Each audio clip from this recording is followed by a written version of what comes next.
علی کرم اللہ وجہ کے قول کی روشنی میں فجر کے بعد سونے کے بارے میں۔ حضرت علی کا فرمان اور فجر کے بعد سونے کے اثرات۔ بسم اللہ الرحمن الرحیم۔ السلام علیکم ورحمۃ اللہ وبرکاتہ۔ اسلام ایک مکمل ضابطۂ حیات ہے جو زندگی کے ہر پہلو میں رہنمائی فراہم کرتا ہے۔ نماز فجر کی ادائیگی اور اس کے بعد کے اوقات کو دین اسلام نے بڑی اہمیت دی ہے۔ حضرت علی کرم اللہ وجہ جو باب العلم کہلاتے ہیں، ان کے فرمودات نہ صرف حکمت سے بھرپور ہیں بلکہ دنیا و آخرت کی بھلائی کا ذریعہ بھی ہیں۔ ان کا ایک مشہور قول ہے، جو شخص فجر کے بعد سو جاتا ہے اس کی قسمت سوتی رہتی ہے۔ قول دراصل ایک گہری نصیحت ہے۔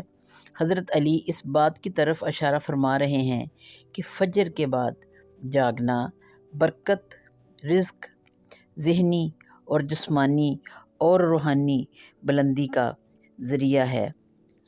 جو لوگ فجر پڑھ کر دوبارہ سو جاتے ہیں وہ گویا اپنے دن کا بہترین حصہ ضائع کر دیتے ہیں،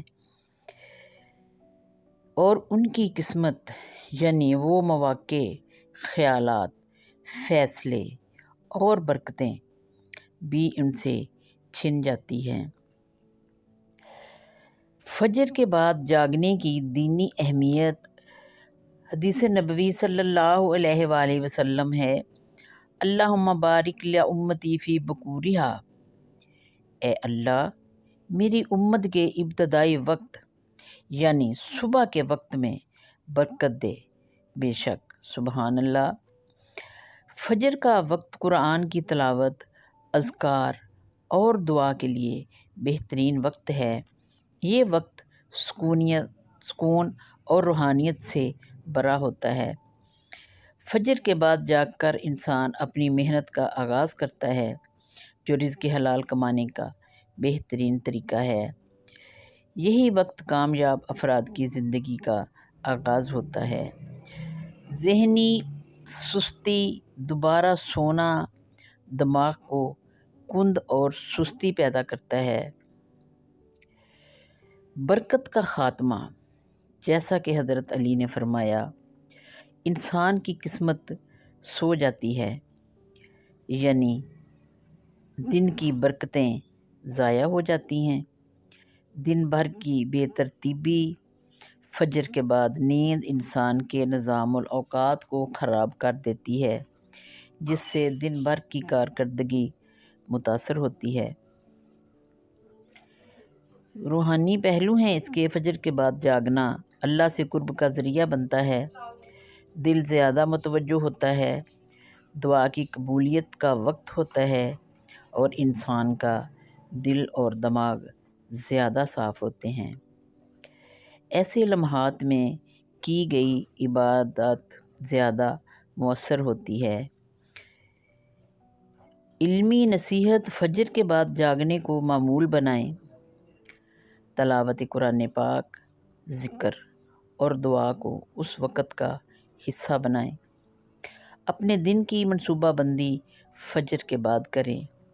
جسمانی سرگرمی، واک، ورزش شامل کریں تاکہ نیند کا غلبہ ختم ہو۔ حضرت علی کا یہ قول مجھے ایک وقتی نصیحت نہیں بلکہ ایک دائمی اصول ہے جو انسان کی بنیادی اور روحانی ترقی کا باعث بن سکتا ہے۔ فجر کے بعد جاگنا نہ صرف اللہ کی رضا کا باعث بنتا ہے بلکہ انسان کی اپنی صحت اور تندرستی کے لیے بھی ضروری ہوتا ہے۔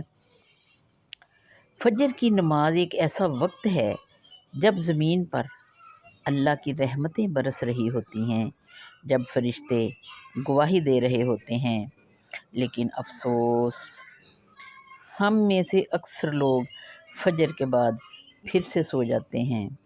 رزق کے دروازے کھلنے کے وقت ہم غفلت کی نیند سوئے ہوئے ہوتے ہیں۔ حضرت علی کرم اللہ وجہ فرماتے ہیں کہ فجر کے بعد سونا رزق میں کمی کا سبب بنتا ہے، کیونکہ یہ وقت برکتوں کا ہے، کام کاج کا ہے، دعا کی قبولیت کا ہے۔ فجر کے بعد جاگنا صرف عبادت ہی نہیں بلکہ کامیابی کی کنجی ہے، دنیا کی بھی اور آخرت کی بھی۔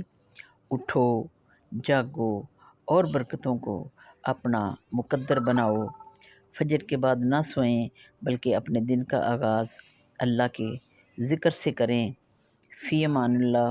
اگر آپ کو میری ویڈیو پسند آئی ہو تو اس کو لائک کریں، شیئر کریں، سبسکرائب کریں، اپنی دعاؤں میں یاد رکھیں۔ اللہ حافظ۔